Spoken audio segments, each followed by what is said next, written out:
So if you've ever been out there in the world of modern dating, you know what I'm talking about. That search for real, genuine connection, it can feel just exhausting. Today, we're going to dive into why that is and look at a totally different way of thinking about it, borrowed from a place you'd probably never expect. Okay, let's just start with this number right here, 78%. A recent Forbes health survey found that a staggering 78% of people on dating apps feel burned out. Seriously, that's almost 4 out of every 5 people. It's this feeling of emotional exhaustion that's become, well, almost universal in the search for a partner. In this quote, it just nails it, doesn't it? Instead of just sharing an experience, dates feel more like a job interview. You know, we're so busy scanning for red flags and running through these mental checklists that we completely forget to just enjoy the person sitting right in front of us. The connection just gets totally lost in all that calculation. But see, this isn't just your problem or my problem, it's a massive cultural thing. We've started treating human connection like it's some kind of puzzle that an algorithm can solve for us. And the result? Just widespread fatigue. Now, what's really fascinating here is how consistent this feeling is. It just cuts right across the generations. I mean, look at this. Millennials are at 80%, but Gen Z and Gen X are right there with them. And women report feeling it just a little bit more, at 80% compared to 74% of men. So yeah, this is not a niche issue. It's pretty much the new norm. So, what's the alternative? What do we do? Well, instead of just swiping harder, let's try to reframe this whole approach. We're actually going to borrow a mindset from a group of people who are absolute masters of capturing attention and creating experiences you'll never forget. Magicians. Now really think about it for a second. A great magician, they don't just do tricks, right? They create a sense of pure wonder. And how do they do that? They do it through this deep, practical understanding of human psychology, how we see things, where we put our attention, and what just completely blows our minds. And this right here, this perfectly shows the shift in thinking we're talking about. The whole player mentality is all about tactics and control, playing a game. But the magician mindset, that's about understanding psychology to build a real connection. It's not about winning, it's about creating a shared experience of wonder. And here's the absolute key. A magician's real craft isn't just sleight of hand, not at all. It's applied psychology. They guide your attention, they guide your perception to create an emotional result. The real effect isn't happening in their hands, it's happening inside your mind. Okay, so let's see how this actually translates into practical skills. Some research suggests that up to 65% of all our communication is non-verbal. It's this unspoken language that magicians have to master, and honestly, so can we. So there's this fascinating field called proxemics, which is just the study of how space affects the way we communicate.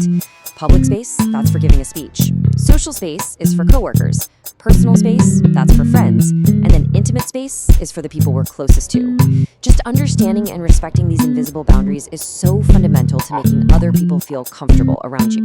You know, great magicians, kind of like great dancers or martial artists, they move without telegraphing what they're going to do next. Their movements are so fluid, they just seem to flow naturally out of the moment, not from some script. Think about reaching for a glass of water. You don't think about it, you don't announce it, you just do it. That's the feeling we're after in our interactions, authentic and in the moment, not planned and strategic.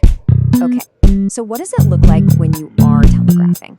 Well, if the gears in your head are just grinding away, running through a flow chart of what to say or do next, that whole escalation ladder thing, you're telegraphing. You're overthinking it, you're not present, and that signals strategy, not authenticity, and it just instantly shatters any chance of a real connection. All right, we have to talk about this because this part is absolutely critical. There is a huge, bright line between using these psychological principles to create a genuine connection and using them to manipulate someone for control. This is the difference between real magic and, well, the dark arts. Real magic, or what we can call ethical influence, its goal is always genuine connection. The methods are about building rapport, and the outcome is mutual trust. But unethical manipulation, that's all about power and control. It uses those game-based tactics that, as we've already seen, lead straight to emotional burnout. You know, the great Harry Houdini famously spent a huge part of his life exposing fraudulent psychics and spiritualists. He saw them for what they were, con artists who manipulated people's deepest hopes and fears. In that exact same way, it's so important to see manipulative dating games for what they are, a cheap, fraudulent version of real connection. So here's an example of an ethical technique. In Magic, the invisible pass is a move that an audience never sees. While in conversation, it could be something like subtly mirroring someone's posture or matching the rhythm of their speech. It's not about tricking them, it's about building rapport on a subconscious level, making them feel truly seen and understood. Okay, so let's bring this all home. How do we stop being a performer, running through a script, and instead become the main event, a genuine, present, authentic human being? And remember, these aren't tricks, okay? They are skills. Skills you can actually train. Practice active listening so people feel like you're really hearing them. Create a space where someone feels safe enough to be vulnerable. Let humor just happen, spontaneously, not from some canned line. And get this, real attraction can't exist without the risk of being your genuine self. Because at the end of the day, people don't fall for a perfect performance. They don't. They connect with a real presence. Authenticity, even if it's a little bit messy, is always, always more magnetic than some flawless but totally hollow script. And I guess that's really the final question, isn't it? The most captivating magic, the most profound illusion of all, is simply having the courage to be yourself. So the question is, are you brave enough to drop the act?